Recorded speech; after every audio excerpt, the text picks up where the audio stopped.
Well, hello again. Welcome back to my channel. My name is Darylyn, and today we are continuing our way through our plant hauls with the Anthurium that I've gotten over the summer of 2021. I am legit so excited for this plant haul, you guys. Anthurium are my absolute favorite, and I can't wait to show you everything that I picked up this year. But before we jump into it, really quickly, if you could please do me a solid and give this video a like, maybe even subscribe. It really helps me out with the YouTube algorithm. Additionally, don't be shy. Join the conversation in the comments below. I would love to hear all about your favorite Anthurium and your wishlist Anthurium. Maybe let me know in the comments. I'd love to chat with you. All right, now, with that business out of the way, let's get started on our 2021 summer plant haul, Anthurium. I'm like looking around, surveying my loot, as it were, trying to decide what order to go in. Don't get me wrong, there's a lot of really cool plants here, but it's just not quite as clear as it was with the philodendron of like, you know, most coolest to still cool, but like less cool. All right, I guess eeny, meeny, miny, mo. Okay, so to kick off our Anthurium haul today, I have to show you a beautiful Anthurium Magnificum silver. Now, if you watched my August favorites video, you know that I am all about the Magnificum right now. This is a very, very beautiful silver version of that plant. You can see my regular form Magnificum back here. This one definitely has a bit of a difference in color palette. It's a bit darker. The veins are a bit more silver and quite a bit wider. It's absolutely a beautiful, beautiful, beautiful plant. I can't wait until this plant starts giving me leaves the size of the ones on that plant back there. It's gonna be absolutely incredible. I imported these plants a couple of weeks ago and they're all doing really, really great. I guess I picked the only one that doesn't have roots coming out of the cup that you can see, but they are all doing very great. These are really awesome because these silver ones and also the regular green form are so easy to acclimate. I've done it a few times now, and every time they don't need anything special. They don't need special humidity. They don't decline. They pretty much are really just grateful to be popped into moss and allowed to sit out and chill. I'm able to keep mine out in open air in my kitchen.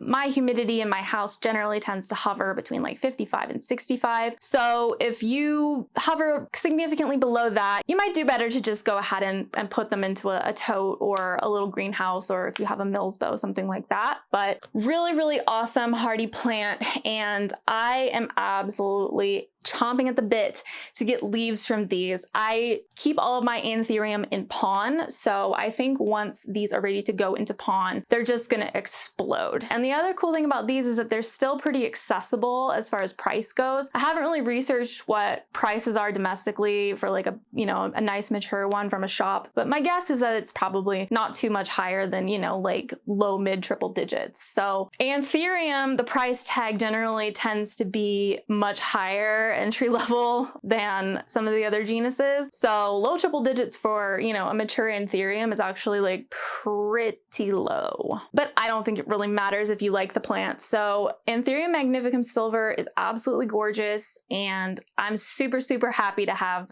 some of these plants in my care this year. Next is an absolute classic that I have a lot of experience with the species, but in a different form, as it were. This one I didn't really buy on purpose. It came as part of a package bundle on sale with a whole bunch of other plants. So I ended up with it, and I figured I would just give it a go and see how it goes. Of course, who else could I be talking about besides the ever iconic problem child, the Queen Anthurium green form. Now, you have probably seen on my channel my big dark form Queen Anthurium. I did a video about transferring her out of the grow tent. The green form Queen Anthurium has always been notorious for being a lot more delicate and finicky and having much higher needs than the dark form. Anecdotally, people tend to say the dark form is a little bit more hardy and can handle change a little bit better. I don't know, you know, like I got this plant in, I put it into the grow tent. It's in like a perlite sphagnum moss mixture, and it normally has a reservoir, but it drank all its water. And yeah, it hasn't declined at all. I had 2 dark and narrow forms that rotted and died from the same order. So I think really like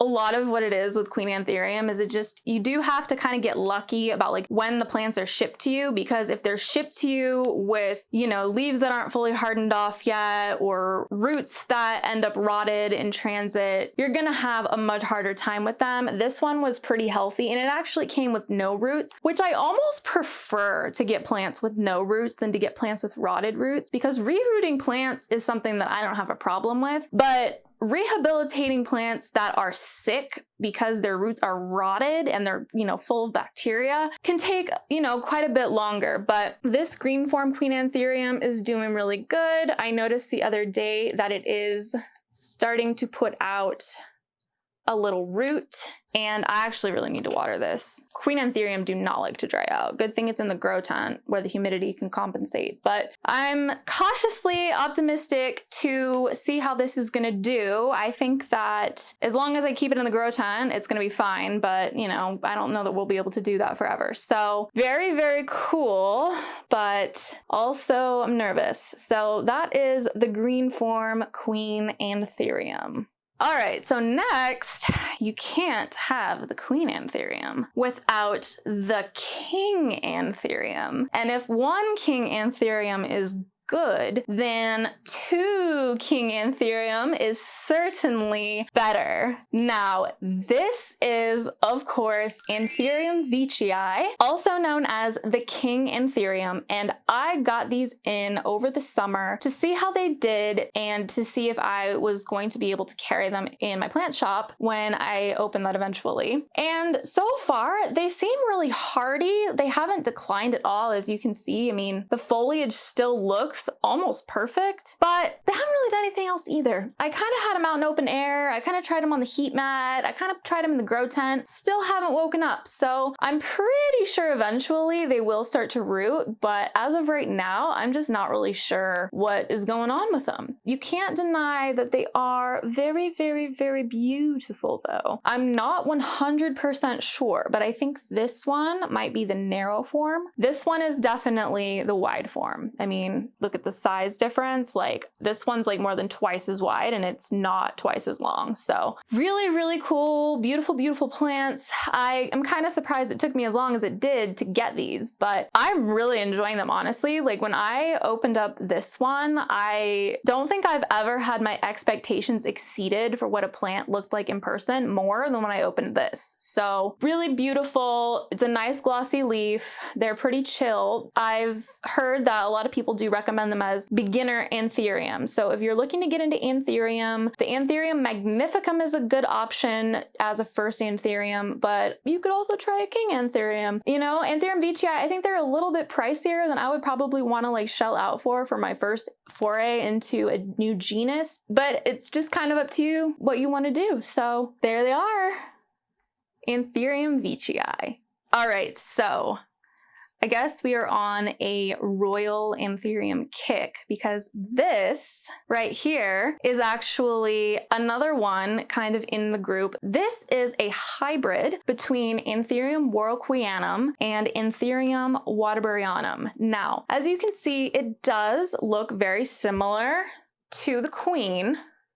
And actually, this juvenile queen, I mean, they're almost indistinguishable. I mean, they're really similar. But these do, when they kind of mature, they do look a bit different. They're not quite as just visually striking as a nice queen. But the one benefit that they have over the Queen Anthurium in spades is that they are much hardier and much easier plants. You know, it's a pendant bougie Anthurium, so of course it's not going to be as easy as your green form Monstera deliciosa or anything like that. But very, very, very beautiful plant. If you are looking for something to replace a queen, if you're just not interested in trying your luck with those, because in all honesty, most people who have queen anthurium, they do take multiple attempts before they get a plant established that, you know, survives. This might be an interesting choice for you. It's the, once again, Waroqueanum X Waterburyanum hybrid. It's another thing too, if you're just looking to add something to your collection that is similar to a queen, but it's just not something that everybody has, this is a good option too. It's definitely not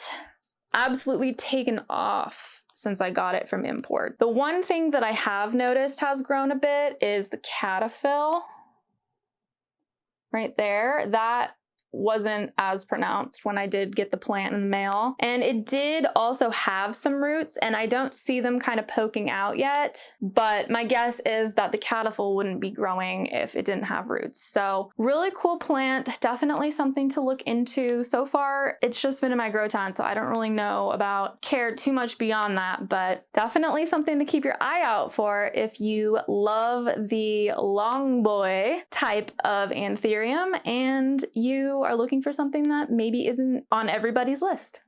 This next plant has really been having a moment lately. This is one that really wasn't available anywhere until very recently, but it's absolutely gorgeous, and now I am seeing it pop up here and there. And that is the absolutely beautiful Anthurium Besseae affinis.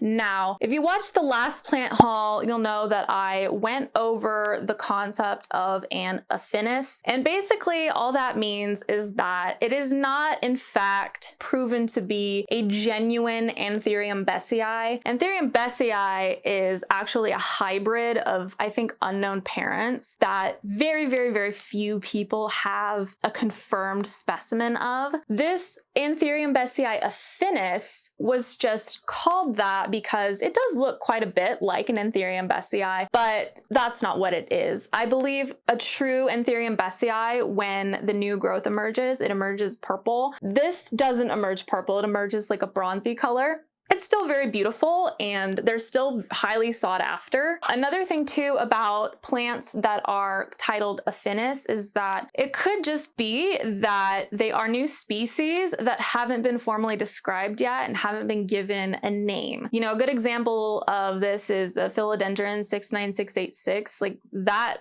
has a number because it hasn't been described yet and doesn't have a name. The commercial plant industry does tend to move quite a bit faster than the botanical and scientific community, so it isn't completely out of the realm of possibility that there are nurseries and growers in places like South America and Southeast Asia who are discovering plants or have even been raising them for a long time, and the backlog to get them scientifically cataloged and described is quite lengthy. So that is Anthurium Besseae affinis. I love these so much. They're so cool because they really have blue undertones, and I don't know that it's going to show up so well on this camera because this is just, you know, it's not the best camera, but in person you can really see the blue tones and it's absolutely stunning. So Anthurium Besseae affinis, very cool plant. They are quite pricey. I've seen them mostly domestically in the United States, you know, mid triple digits. I think I saw them go as high as mid-high triple digits for, you know, a larger specimen. So extremely beautiful plant, but definitely on the pricey side. I am hoping to carry these in the shop eventually. I just don't know exactly when they will be available, but one of my favorites, and Anthurium Besseae, the true form, is still, you know, one of my #1 unicorn wishlist plants. But in the meantime, I'm going to enjoy the affinis quite a bit. Speaking of Anthurium Besseae, this is a plant that I didn't even know existed. I had never even heard of it until I was told about it by a grower, and it is one of the most unique looking Anthurium that I've seen. One of my friends said that she thinks it looks a lot like Anthurium, I think chocolate crystal or crystal chocolate or something like that. It has these really cool kind of wide lobes, and then the venation kind of reminds me of like a king of clarinervium or even like a little bit of like poor man's Delta Force vibes. But it's weird because the first leaf, you know, looks like this, and it has quite a bit of blue undertones too as well. I should probably tell you the name of the plant. This is Anthurium Besseae green form, allegedly. I don't know that I buy that this is a green form of the unknown hybrid called Anthurium Besseae that everybody wants and nobody has. But it does, if you look at this leaf, I would say resemble the Besseae affinis. I don't know what this really is, if greenform Besseae is the correct name for it or not, but it is really cool. Maybe we should just call it the chocolate crystal affinis. I mean, you know, if everyone's just calling everything they want affinis these days, like, no, I'm kidding. But this is really cool. Like, I was extremely pleasantly surprised when I pulled this out of the box. It's so pretty. I think the blue undertones are coming through, at least on my viewfinder, pretty well. So very, very cool plant. All of the Besseae affinis in this one that I brought in, I just stuck them in moss and stuck them on my heat mat under, you know, my kind of like low intensity grow light. And they all pretty much started popping out leaves immediately. You can see the new leaf right there. I don't want to push my luck trying to pull it apart on camera, but I did kind of like take a look at it and kind of gently pull it apart to see what it looked like. And it does look more like this leaf than this leaf. So it's going to be really interesting to see how this plant matures. And I'm definitely going to try and get more of these if I can, but man, what a cool plant. I have never seen this plant before anywhere. So if you have one or you've seen it other places, let me know in the comments, because I had never heard of this and I'd never seen it anywhere. So this is really cool. This is Anthurium Besseae green form. And I'm just really thrilled to have this plant. It's really, really cool. Okay, moving swiftly on. Next up, we have a beautiful Anthurium Wendligeri seedling. Now, this plant is extremely cool and very special. I did get this from Enid at NSC Tropicals, and honestly, when I heard that they had these seedlings not only in stock, but that they were on sale, I pounced on it so quickly because this was definitely always like an ultimate wish list plant for me, but I had never even seen them for sale. I did actually see a little bit more mature version of this plant. It looked to be like a bit of an adolescent plant. You know, the leaves are probably like a foot or a little longer than that. And it was listed for sale in Indonesia for over $5,000, which that absolutely blows my mind that that's what people are asking for this plant when it gets bigger. I'm not saying it's not worth it. It's just that is a ton of money. But this plant is really cool because it is, of course, a beautiful, beautiful long boy. As it gets older, you know, the long boy-ness only gets better and more pronounced. It's also velvet, which many of the pendant Anthurium are not. The kind of best example of that being the Anthurium vitarifolium. Not only is it long, velvet, dark, rare, cool, but when it blooms, the inflorescence comes out as a corkscrew or a spiral. And so I've seen pictures of these things, like really mature ones at botanical gardens blooming, and it's just this like magical amassing of all these like long velvet leaves all over, you know, at different lengths, and then these just magical kind of like pale yellow corkscrew spirals. It's really, really cool. So probably going to be many, many years before this little one ever blooms for me, but I'm content enough as it is to wait. I think this is a super, super cool plant, and I'm just really excited to be able to share it with you guys. Okay, last but not least, I do have a very large one for you today. And bonus, I have two of them. This is Anthurium Queremalense, and it is so stunning. These are so big. Like, look at them next to my head. Kaylee Ellen head test.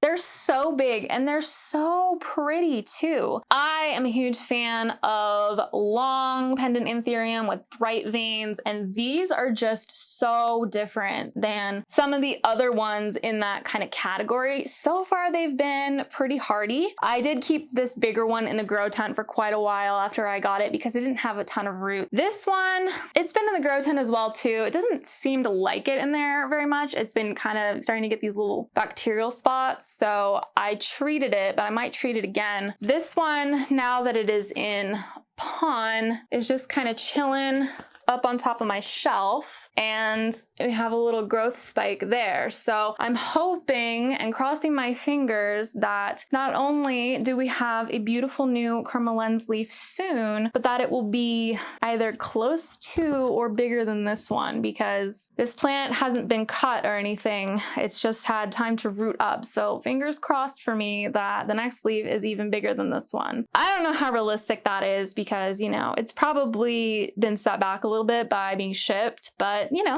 I could dream, so I probably will. All right, everybody. Well, that is going to do it for today's Anthurium haul. Thank you so much for chilling with me. Don't forget to like this video and leave me a comment about the Anthurium on your wish list or what you've hauled this summer. And I will see you next time for the third installment of the summer 2021 plant haul. And that is just going to be miscellaneous because I have picked up a bunch of other plants this summer that didn't really all fit into one genus. So I figured I would just kind of do them all together and we can have a fun little grab bag of a plant haul. So I will see you guys next time. Have a good one. Bye.